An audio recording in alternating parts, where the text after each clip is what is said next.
अभिभावक की तरह होता है और अभिभावक होने के नाते लेकिन ये आरपी सिंह साहब आपने बात जो बोली बहुत सही बोली कि वरिष्ठ नेता अभिभावक की तरह होता है, और उन्होंने ये भी कहा था, ये बात बिल्कुल सही है, उन्होंने कहा था कि कई लोगों ने संपर्क करने की कोशिश की, घर बैठ जाऊंगा लेकिन गद्दारी नहीं करूंगा। ये क्यों कहना पड़ा आपके वरिष्ठ नेता को, अभिभावक को, यह क्यों कहना पड़ गया कि उससे घर बैठना पसंद है? क्या घर बैठाने जैसे हालात लग रहे थे? धर्मलाल कौशिक साहब इस वक्त हमारे साथ जुड़े हुए हैं, पूर्व नेता प्रतिपक्ष रहे हैं। धर्मलाल कौशिक साहब, एक बड़ा फैसला हुआ है दिल्ली में, एक बड़ा बदलाव की तैयारी, छत्तीसगढ़ सरकार में उप मुख्यमंत्री बनाए जाएंगे टीएस बाबा, क्या कहेंगे? 90 दिन के उप मुख्यमंत्री बनाए जाने पर मैं टीएस बाबा को बधाई देता हूं, और साथ ही आपको मालूम है कि जन घोषणा समिति के अध्यक्ष रहे और उस नाते बहुत सारे जो घोषणा पत्र में सभी के लिए उसमें रखे गए, लेकिन सरकार आने के बाद में वो घोषणा पत्र के क्रियान्वयन समिति के सदस्य भी नहीं रहे। और इसलिए जब कोई भी टीएस बाबा के पास जाते थे, मंत्री के पास में, तो मंत्री जी ये जरूर कहते थे कि हाँ मेरा हस्ताक्षर है, लेकिन निर्णय सीएम को लेना है। अब डिप्टी सीएम बनाए गए हैं, तो क्या ये उम्मीद करें कि जो घोषणा पत्र में, चाहे वो आंगनबाड़ी कार्यकर्ता हो या आप संविदा कर्मचारी हो, अनियमित कर्मचारी हो, बोनस की बात हो, जो वादे किए गए, क्या उसका क्रियान्वयन होगा? क्या उन तबकों को लाभ होगा?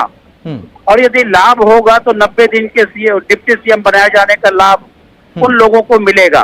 नहीं तो केवल ये कहने को रह जाएगा कि तुष्टीकरण के राजनीति के अंतर्गत शायद टीएस बाबा का प्रभाव देख करके कांग्रेस को ये लगा हो कि सरगुजा हमारे खिसक गई है, बस्तर वैसे ही खिसक गई है। चुनाव को देख करके ये एक साधने का जो प्रयास किया गया है, मुझे नहीं लगता कि उसको कोई लाभ मिलेगा। और यदि प्रदेश के उस जनता को, जिनको उन्होंने घोषणा पत्र में जो जारी किया है, यदि लाभ मिलेगा तो उनके बनने की सार्थकता है। लेकिन घोषणा पत्र को लेकर कई बातें बीजेपी की तरफ से ये कही जाती थी कि टीएस बाबा ने इस्तीफा अपने एक पद से इसलिए दे दिया था क्योंकि वो अपनी लाचारगी जता रहे थे, या ये आपकी तरफ से बार बार कहा गया कि जो वादे हैं वो पूरे नहीं कर पा रहे थे और इसी से क्षुब्ध होकर इस्तीफा दिया। अब नई जिम्मेदारी नई तरीके से संभालने वाले हैं, तो क्या आपको लगता है कि क्या बात हुई होगी? देखिए, मुझे लगता तो कुछ नहीं है, 90 दिन में कुछ होने वाले नहीं है, न इनके पास कुछ करने के लिए बचे हुए हैं। अब तो केवल झूठे घोषणा पत्र को लेकर के सरकार बनाए और वही झूठे घोषणा पत्र लेकर के रहेंगे, इसके अलावा कुछ दिख सके ऐसा मुझे लगता है कि इनके पास अब जो करना था वो हाथ से निकल चुके हैं। 2-3 महीना के बाद में आचार संहिता लग जाएगी। लेकिन बीजेपी को क्या एक झटका लगा है, क्योंकि बार बार ये बातें सामने आ रही थी कि बीजेपी डोरे डाल रही है, बीजेपी इसे एक बड़ा मुद्दा भी बनाया करती थी, टीएस बाबा नाराज चल रहे हैं, दो फाड़ है। बीजेपी को कांग्रेस के अंतरकलह और उनके समीकरण से कोई दिक्कत नहीं है। देखो, कांग्रेस तो अपने आप में जिस प्रकार से अभी आपने उनके पीसीसी अध्यक्ष का देखा और उनके जो प्रभारी है उनका देखा है कि कैसे उनके बीच में एक निर्णय कर रहे हैं, दूसरा निर्णय के क्रियान्वयन में अमल नहीं लाने दे रहे हैं। इसके पहले सीएम और पीसीसी अध्यक्ष का हम लोगों ने देखा है, विधायकों को और मंत्री के बीच में देखा है, ये तो हम देख रहे हैं। और झटका बीजेपी को नहीं लगेगी।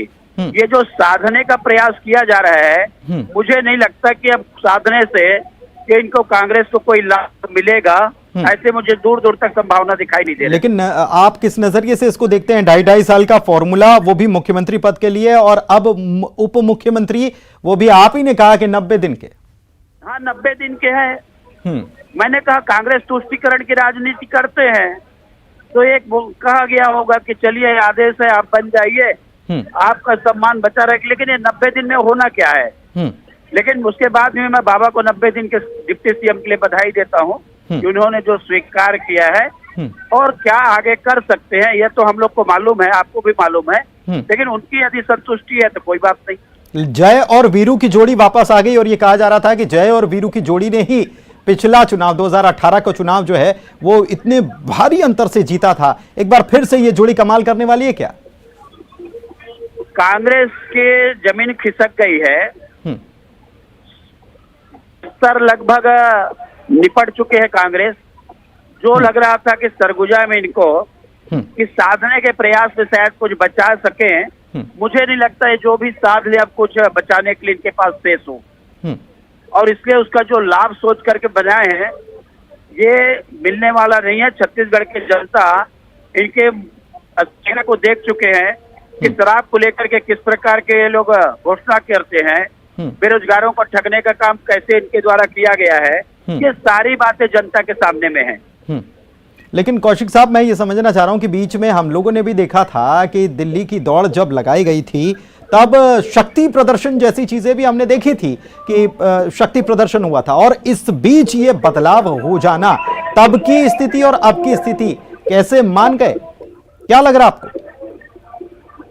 देखिए, अब ये तो मैं उस विषय पर जाना नहीं चाहता ज्यादा अंदरूनी। मैं तो केवल ये कह सकता हूँ कि 90 दिन के यदि डिप्टी सीएम बने हैं तो शायद इनके बनने के बाद में जो बाबा साहब ये कहते थे कि दस्तखत मेरा है लेकिन निर्णय जो है वो सीएम करेंगे, तो शायद डिप्टी सीएम बनने के बाद में अब उसको निर्णय को वो कर सके तो शायद उन लोग को लाभ मिल जाएगा जिनके लिए उन्होंने घोषणा पत्र जारी। लेकिन बार बार तंज किया करती थी बीजेपी कि टीएस बाबा नाराज चल रहे हैं, वो किस दल में जाएंगे, क्या होगा उनका, बन नहीं रही है। पहले उन्होंने ही घोषणा पत्र जो है उसमें महत्वपूर्ण भूमिका निभाई थी, अब वही जो पल्ला झाड़ रहे हैं। ये सारी बातें तो अब जीरो हो जाएंगी, शून्य हो जाएंगी। उससे हमारे सेहत में कोई अंतर नहीं पड़ना है। ना हमको कांग्रेस की मदद से चुनाव लड़ना है, ना टीएस की मदद से चुनाव लड़ना है। बीजेपी दम पर चुनाव लड़ते आई है।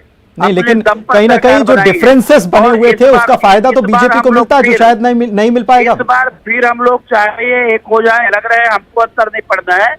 अपने दम से चुनाव लड़ेंगे और सरकार बनाएंगे। चलिए, अपने दम पर चुनाव लड़ेंगे, सरकार बनाएंगे। बहुत बहुत बहुत बहुत शुक्रिया, बहुत शुक्रिया, बहुत शुक्रिया हमसे बातचीत करने के लिए।